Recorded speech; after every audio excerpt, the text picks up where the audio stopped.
Welcome to the True Grime Stories podcast, where in every episode, we'll unravel a new mystery of cleaning business transformation from a grimy mess to a great success. Join me, your host, Jeannie Henderson, as together we dig up cleaning business secrets that you've been dying to know.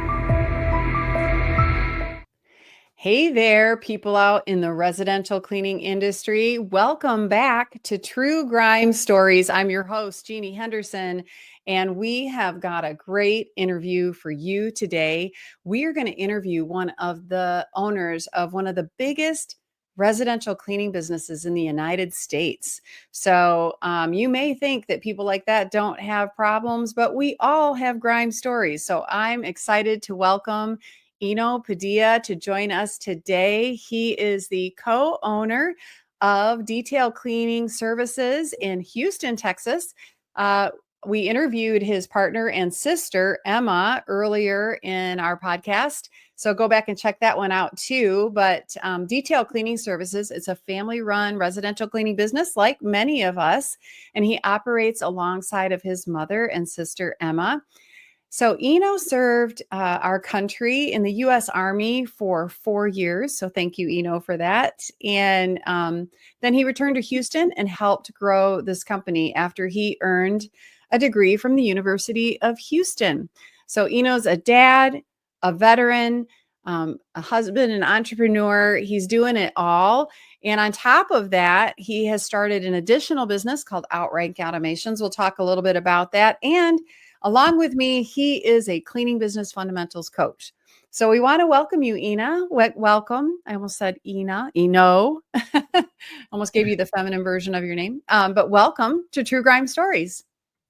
Thank you, Jeannie, for the invitation. And that was a long introduction. It's hitting me how many things I have going on. Yeah, you are doing a lot. I am. But that's the entrepreneurial spirit, though, isn't it? Like we do something and they're like, oh, what about this thing over here? Maybe I should try that. Yeah. Yes. I run the business with my sister Emma and our mom. And we have another sister, Joanna, who's also in the business. Oh, I didn't realize that. Wow. An owner now as well. We have a cousin, so it's a full-blown family business, and it was officially founded by Emma and my mom in 2009, and I've joined 3 years after when I came back from my service in the Army. And yes, that's when everything started, and I was working towards my degree at the time, thinking that my business management degree was going to fix all the problems we were having with the business. Right. Oh yeah, here you come with your degree. All right. I know how to run a business now, right? That was my plan. Yeah. Unfortunately, a lot of crazy stuff happens in the business world. And there's just, degrees are great. Nothing against them. I think that any more education that we can get is wonderful from any source. Yes. But it doesn't provide, one type of education doesn't provide all the solutions that a business is going to throw at you, right? Yeah, that's for sure. That's what I found out real fast, that it didn't teach me how to run a cleaning business, especially. Yeah. And I had a similar experience. I came out of the restaurant industry after 3 decades thinking I had this all figured out and I was just going to run this little cleaning business and it was going to be so easy and so simple.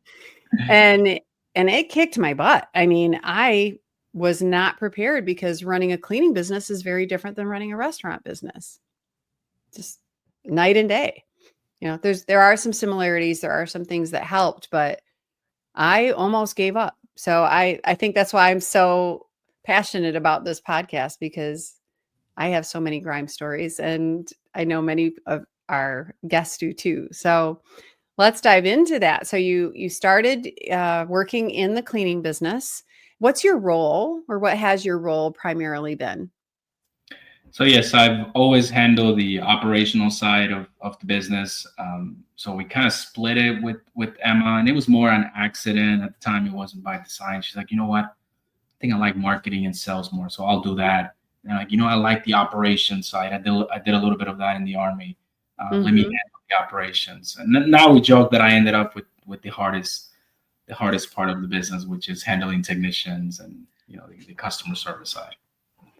Yeah, there's a lot of variables when you're dealing with people, for sure. They're unpredictable. My goodness.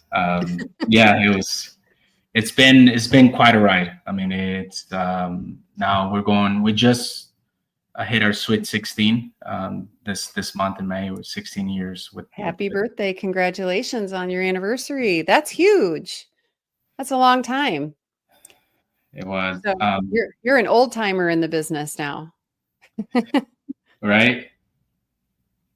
Yeah. Yeah. So, 16 years, a lot has changed over time. How many technicians are you managing? You say you're, managing this team. How many technicians are you managing, and what's your admin or leadership team look like? So we hit the 50 technician mark, and we currently have we're getting close to 10 admin team members. Wow. Yeah. So that is a lot of different people to manage, and you have to kind of create a lot of systems to do that, because obviously you can't talk to 50 people a day. And I think a lot of times in the cleaning business, a lot of us look at big businesses and we're like, oh, I don't want that, because I'm having a hard enough time managing 3 or 4 people. I can't imagine leading 50 people at the same time, and then 10, admin people. So that's a lot of different conversations and things like that. So I'm sure you have many layers of leadership, to kind of help share that load, but it doesn't happen overnight, right? We learn a lot of lessons to get to that point. So, here at True Grime Stories, we like to start with a grime scene. And I know you have many of them. We were talking about before we started the broadcast today, there's so many and they keep coming. Unfortunately, everybody, bad news, but grime scenes don't stop happening. When your business grows, there's just new ones. Yeah, never ends. It's so true that it's devil at every level. Mm-hmm. Problems popping up. Yeah, we were talking about it's a little bit like a game of whack-a-mole sometimes, cover one, and then there's another one, and there's another one. So it's an never ending thing. For sure. Yeah, but it gets easier, right? Once you start to experience some things. It gets easier when you find the right systems, and then you find the right people. You put the right people in the right spots. That's when it gets easier. That's when the time freedom and money freedom comes in. Right. Yeah. Yeah. So, and it takes a little while to get there, but, being able to manage that through systems makes all the difference. Okay. So let's think about a grime scene. When I talk about that, think of a moment in time when, you were up against something that you weren't quite sure how you were going to get on the other side of it. What grime scene pops into your mind? What's a moment in time in your business or a period that you were really challenged in your business? Other than COVID, I'm going to say this is probably 2019 when Katrina, not Katrina, it was a Harvey hit Houston. Oh yeah, and it pretty much paralyzed the whole city. It flooded the whole city really. So not having at the time, we didn't have the right systems. We were barely surviving paycheck to paycheck. Sometimes we would go some weeks when there was a disruption to the business, or a bad weather day that we weren't getting paid. Emma and my mom, and so yes, the first memory I have where we had a major crisis with my business is our business. Harvey hit Houston, and it was a major event. It was a catastrophe in the city, and we were already hard to watch from here. Yes. Just we can't in Michigan can't imagine what it's like to go through something as devastating as that hurricane and what it did to your communities. Just devastating. Yes, we were already in survival mode at the time. We didn't have any systems in place, at least that made sense. And we were paycheck to paychecks. We would go already some weeks without paying ourselves. We would pay the technicians, Mm. obviously. So Oh when my that goodness. happened, it was just, it just made it so much worse. It almost put us out of business. Oh, that just makes my heart hurt. And as business owners, it's amazing how long we'll like not pay ourselves. And we'll just keep running the business and showing up every day and working really hard. There's no employee that's going to do that like an owner will, but we keep doing it. So, yeah, that's a grime scene. Like, and crisis happens. We never know when it's coming. Sometimes we have a little warning, like a hurricane, or it's just like a rolling storm, like COVID was. But, you in Houston have gotten through probably more crises than most of us out there. But how did you do it? And, I'm sure we can learn from this because we all are going to have one at some point. We're all going to have a big storm hit us, whatever that looks like. So, share with us what was that like? What was happening in your business when So Harvey? yeah, going back to that example is, Mhm. we've always had each other, with, Emma and our mom and my other sister, and that's supporting each other and being positive and being the face of optimism with the team. And now that we're in CBF, we have a larger community we can fall back on and ask for help. So Mhm. we just stay positive, and we just pushed it through sheer grit and just hard work. Mhm. Yeah. And, how long were you shut down through that process? I want to say at least 2 weeks. Oh my At goodness. least 2 weeks. We were pretty much shut down. It took us probably, I want to say, at least 2 months to fully recover, Mhm. from the hurricane. Right. Well, when a crisis like that happens, especially, a weather related crisis or some other kind of disaster, not only could you be out of power, not being able to get to work, but now your employees might not be able to get to work or work. And then your clients might not have power, they might have damage, all of that. So it's so compounded. It's not like just your office got hit, everyone that's part of your business is hit. So, I love that staying positive thing, because if you just sat there and said, "Oh, woe is us," you might not be here today. I mean, to go without income for 2 whole weeks when you already were kind of challenged in that regard beforehand, and then to get took the whole 2 months to get back to normal, a lot of people wouldn't have survived that. Yeah. And we saw that. I know, I'm sure some cleaning businesses didn't survive in your community then. But in COVID, we also saw that the people who just waited for it to get better instead of taking action were the ones who didn't make it. But then the ones who do grow and thrive afterwards through it. So, what are some steps, like walking through it?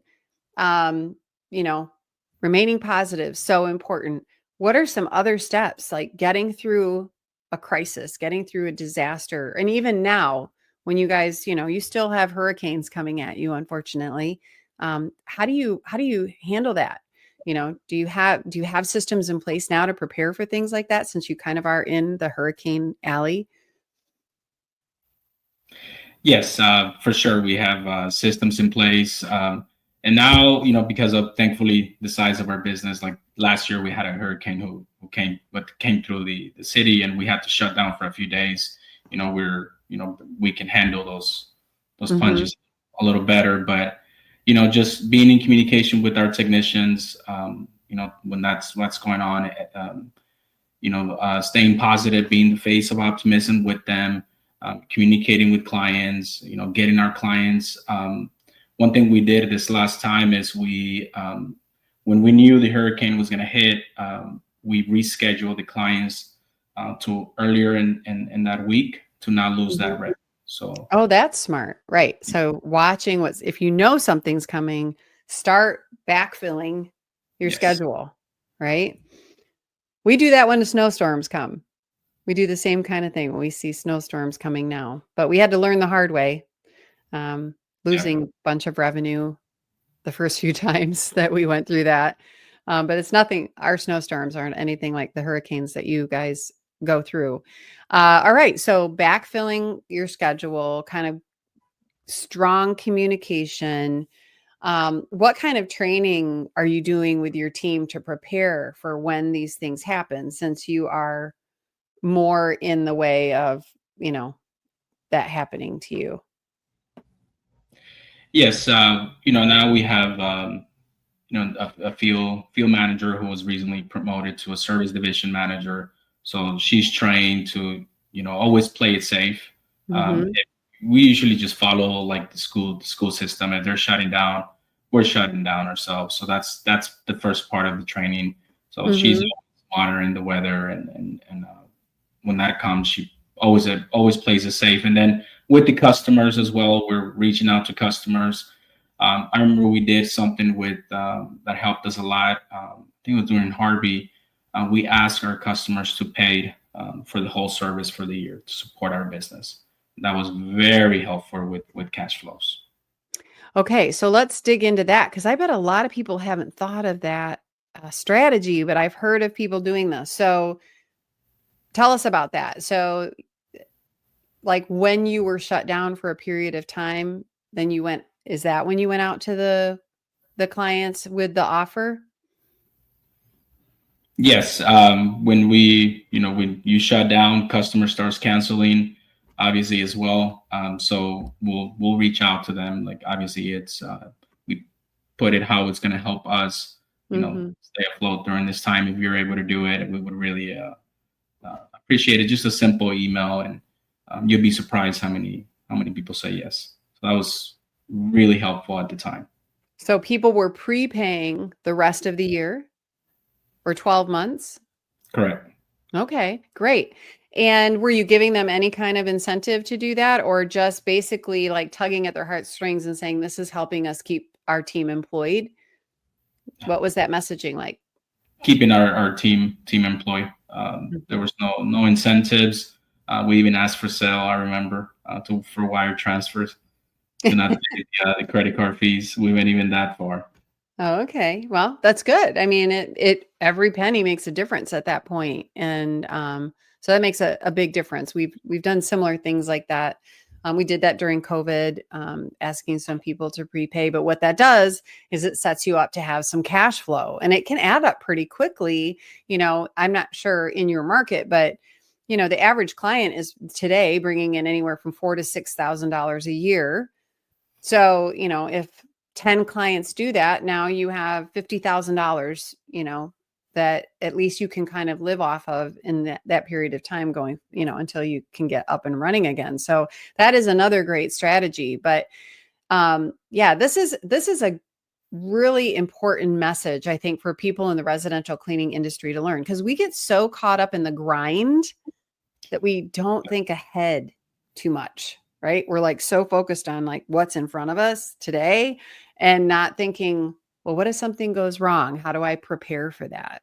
So I love that you brought this up, because it's going to happen to all of us at one time or another, and we never know when it's coming. Sometimes it happens to the whole country, sometimes it's just in our community, but we can be prepared. I love this, having a plan.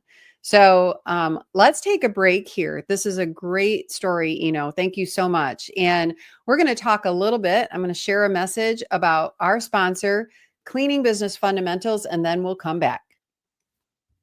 Is your cleaning business a grime story?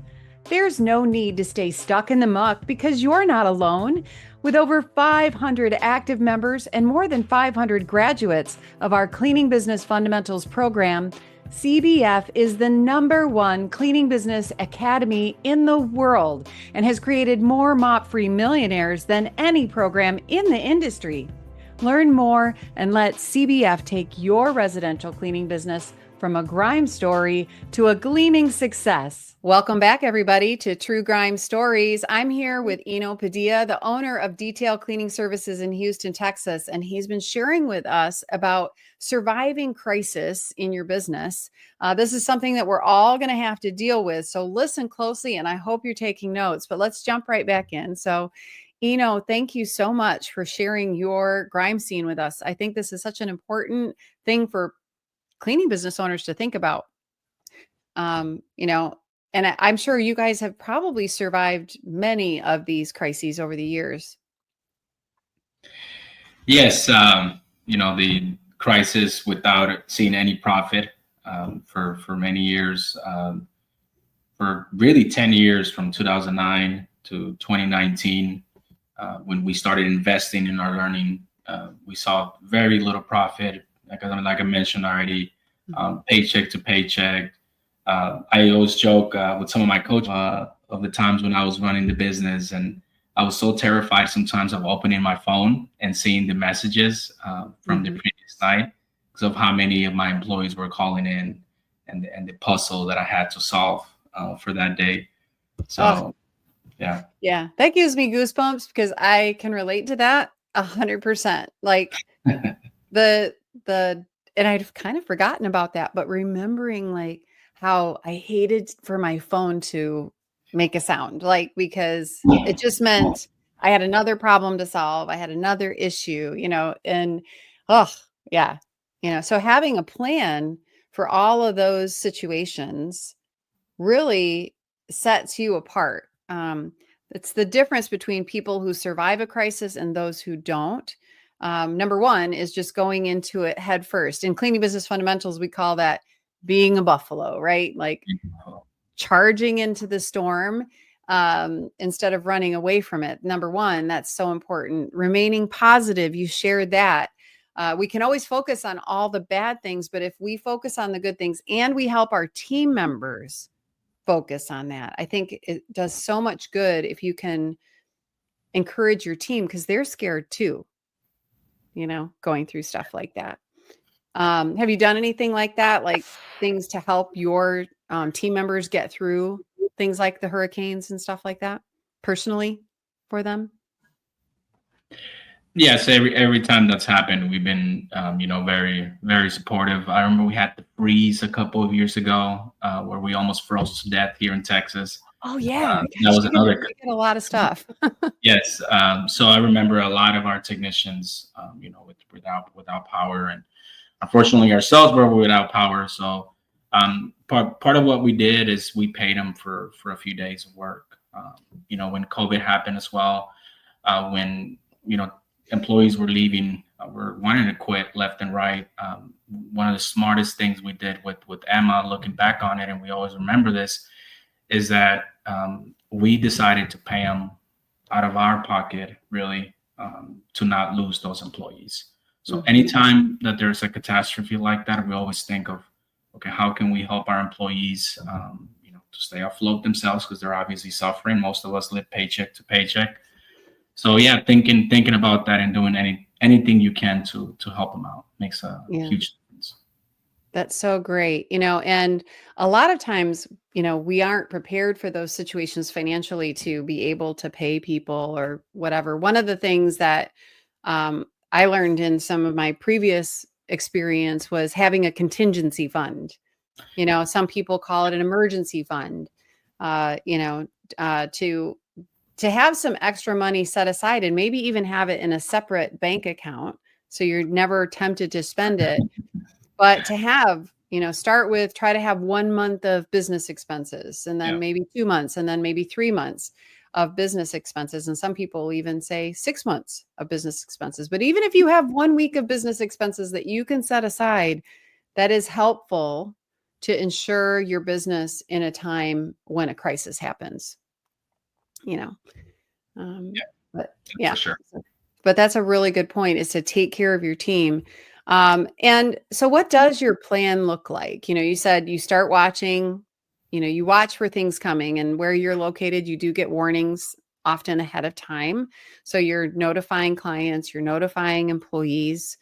And then as you're going through the process, are you, you know, creating new systems, learning new things, and changing what you've done before? Have you gotten better at it over time?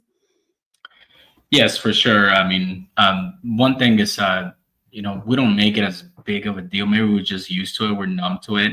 But I remember, 10 years ago, anytime we had to shut down, it was just a major headache, and we would wait till the last minute to make the decision to, shut down for the day. And now it's just more like, all right, we just need to make it happen. But really, it's just not stressing over it, and like you mentioned, being having a savings for it, an emergency funds for it, is just very helpful. Yeah. Yeah. And I love that is it's part of business. It's just Right. part of doing business. And a lot of times I think the way you talked about it, like a lot of people treat it like, oh, it's an emergency, running around with their hands flailing, like, the sky is falling, the sky is Um, falling. But if we just know that some of this stuff is going to happen and having a plan for it, thinking ahead, what are the things that could go wrong? You know, what happens if somebody breaks, a major expensive item in a client's home? What's your plan? You know, what if the power goes out in your entire city? What's the plan? Like thinking through, even 5 or 10 things and then creating a small plan, it sets you up for success. A lot of us don't do it until it happens and then we have a plan for the next time, which that's kind of how I've done it. But it's also taught me and our team to then start creating plans ahead of time for all other kinds of things that can go wrong. yes, absolutely. So not again, just not just knowing it's gonna happen. I think that's for us. Like we actually just we're going through a scenario right now where we have a technician who a previous former employee now might be possibly stealing our homes, stealing clients. And then we also have another situation that we're going through where there's this client who's she sent us an invoice for a $6,000 repair for Oh, damage. wow. Yeah, it just comes with it. It just comes with the job. It comes with the what we sign up for it. Exactly. As entrepreneurs, we're always getting into these situations where we're constantly problem solving. But it's good to think about what could those problems be and be ready for them. And the bigger you are, the bigger the target you are. So how many homes are you serving regularly now? What's your recurring client list look like? So we've surpassed the 900 of recurring clients. Wow. Yeah, Yeah, that's a big deal. yeah, we're shooting for our goal is for 1,100 by the end of the year. Let's see if we can make it happen.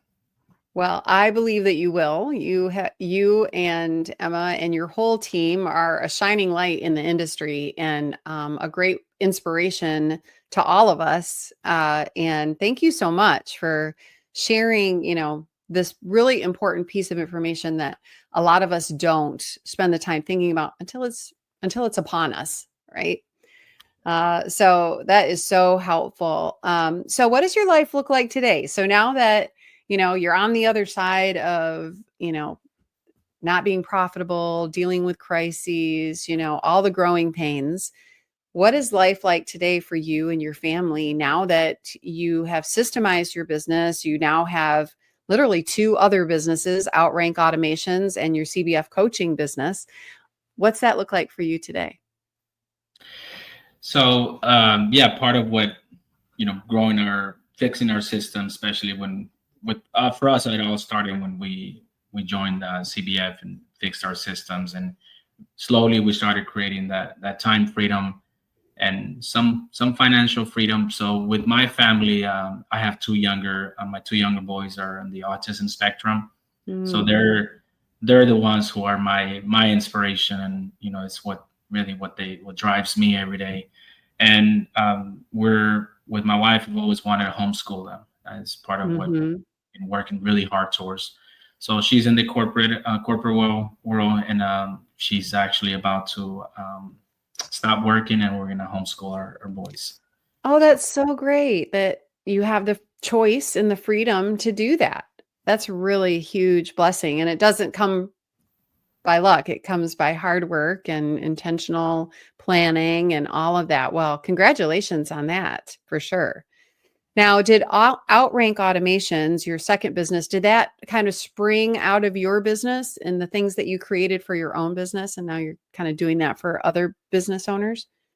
Yes. So it started with when we were hitting that, 30 technician mark, and we started struggling with employee turnover. As we started growing, and we were really struggling to. We would go up to like 40 technicians, and then we'll drop back down to the lower 30s, and we had a retention issue, Mhm. and I'm always looking for solutions. What are we doing wrong here? What do we need to do? And it started with figuring out that we don't have an onboarding system.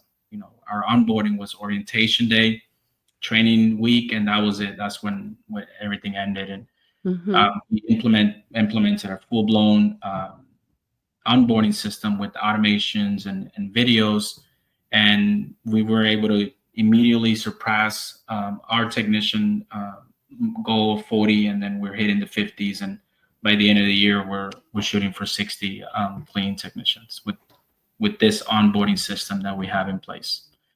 One Wow. thing to figure out is once you get them to that 90-day mark, the odds of them being with you for a couple of years increase by 65%. So Yeah. yeah. Oh, that's exciting. Well, and I encourage everyone who's listening to go check out Outrank Automations. But that's another grime scene that you were in, and you found a solution, and now you're able to help other business owners with it. So that's really exciting. And then also you're CBF coach. But the really cool thing about what you're doing, is that you're serving our Spanish speaking community. So tell us a little bit. Just we have a couple more minutes to talk about how you're serving the Spanish speaking cleaning business community. Yes, so I started translating some of the modules, the essential modules, into in Spanish, and I've been helping our Spanish speaking community, and I love it. I find it rewarding. I shared with you earlier that I see my mom in a lot of the members I'm coaching, and it's bringing a lot of you know uh, satisfaction to what I'm doing, and I'm loving it so far. Well, congratulations. And we're so glad to have you as part of our CBF coaches community, serving our Spanish speaking community. And now we're also serving our Portuguese speaking community. So it's great. And I know it's making a huge difference in the lives of those business owners and everyone in their business. So that's great. You're having a lot of impact. Well, I can't thank you enough for being part of True Grime Stories today. Before you leave us today, what's something that you really want people to know who are out there, whether they've been in the cleaning business for a while or they're just getting started? What's one of the things that you keep telling yourself, or you found that telling yourself helped you get through? So, if you would have asked me 6 years ago that I would have been able to help transform our business and grow to where we're at now and where we even see ourselves going, I would have been like, get out of here. That's Mhm. that's that's crazy. Just believe in yourself, and also keep investing in your learning. Is I think for us that's when it started as well, when we started investing in our learning in ourselves. And um, another thing is knowledge. A lot of people think that knowledge is power, and throughout school I remember seeing those signs, knowledge is Knowledge is power. power. Yeah. I don't think that's necessarily true. Taking action on knowledge is what's powerful. So Hmm. action in what you're learning, whether you're reading or learning through programs like CBF, and that's what pays off. Yeah, for sure. Yeah, I've kind of learned all of those things too along the way, but it's important to hear because so many people consume so much knowledge, but do they do anything with it? And that's the thing. That's what makes the difference between somebody growing a big, one of the biggest cleaning businesses in the United States and not being able to, ever get profitable. Those two different I see a lot of people who struggle. They know a lot of things, but they aren't really taking action. So that's so great. Well, thank you so much, Ino. It's been a great pleasure having you here today. Thanks for being part of True Grime Stories. Thank you. Thank you for inviting me. Yeah, it's so great. And looking forward, we might have you come back and talk about your onboarding system sometime. But until then, to our whole audience out there, I can't thank you enough for your support of True Grime Stories. We have more people downloading every single day. So be sure, subscribe, download, and share this with somebody you care about. And if you want to know more about cleaning business fundamentals, check out our show notes. There'll be links there where you can get connected. You can schedule a free call with me, learn about Ino's businesses as well. So we hope to see you next time on True Grime Stories. Until then, bye everybody. That's a wrap on today's True Grime Stories. Thanks for joining us in uncovering the secrets of cleaning business success. Don't forget to subscribe, share, and download, and check out our show notes for links and info from today's episode, and to learn more about our sponsor, Cleaning Business Fundamentals. Join us next time as we solve another True Grime story.